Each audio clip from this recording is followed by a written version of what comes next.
नमस्कार छात्रों, आज हम कक्षा 5वीं इकाई दूसरी भाई भाई का प्रेम इस पाठ का प्रगट वाचन करेंगे।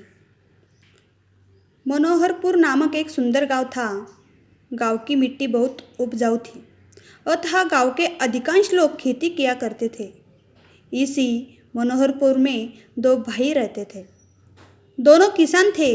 उनके घर अलग अलग थे पर दोनों में बड़ा प्रेम था।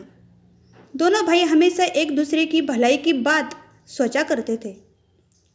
इस वर्ष पूरे गांव में फसल अच्छी हुई थी। कटाई हो चुकी थी। खलिहान में सबके अनाज के ढेर लगे थे। एक दिन रात में बड़ा भाई लेटे लेटे सोचने लगा, मेरे 2 बच्चे हैं, वे गृहस्थी में मेरी कुछ न कुछ मदद करते हैं। मेरे छोटे भाई के बाल बच्चे नहीं हैं, उसे सारा काम अकेले ही संभालना पड़ता है, इसीलिए उसकी सहायता करनी चाहिए। यह सोचकर वह उठा और खलिहान में गया।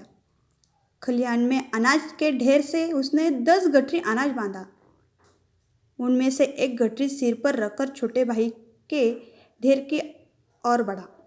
ठीक उसी समय छोटा भाई भी अपने घर में बैठा सोच रहा था, मैं जवान हूँ, जितना चाहे उतना काम कर सकता हूँ, जहाँ चाहूँ वहाँ जा सकता हूँ। किसी कारणवश यदि खेती में फायदा नहीं हुआ तो कोई दूसरा काम कर लूँगा। हमारा खर्च कम है, लेकिन मेरे बड़े भैया तो बाल बच्चे वाले हैं। घर गृहस्थी के खर्चे अधिक है, इसीलिए मुझे उनकी सहायता करनी चाहिए। वह भी उठा और खलिहान में गया। खलिहान में अपने अनाज के ढेर में से उसने भी 10 गठरी अनाज बांधा।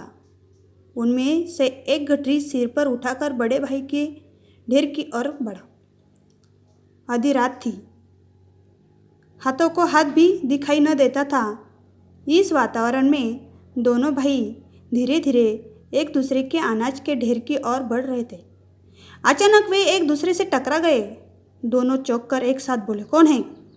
दोनों भाइयों ने एक दूसरे को देखा। उनके सिर पर अनाज की गठरियाँ थी। दोनों समझ गए। बड़े भाई ने कहा, छोटे, तुम्हारी मदद करने वाला कोई नहीं है। खेती का सारा काम मुझे अकेले संभालना पड़ता है। मैंने सोचा कि तुम्हारे पास अनाज अधिक होगा तो अधिक दिन तक घर चलेगा, इसलिए मैं खलिहान से अनाज तुम्हारे ढेर में डालने जा रहा था। भैया, आप बाल बच्चे वाले हैं, अपने खर्चा अधिक है, आपको अधिक मात्रा में अनाज की आवश्यकता होती है, इसलिए मैं खलिहान से अनाज आपके ढेर में डालने जा रहा था। अपनी बात कहते सुनते दोनों भाइयों की आंखें भर आई। दोनों रोते हुए एक दूसरे में गले लग गए। दोनों भाइयों में प्रेम की यह कहानी आज भी लोग भाव विभोर होकर सुनते हैं। धन्यवाद।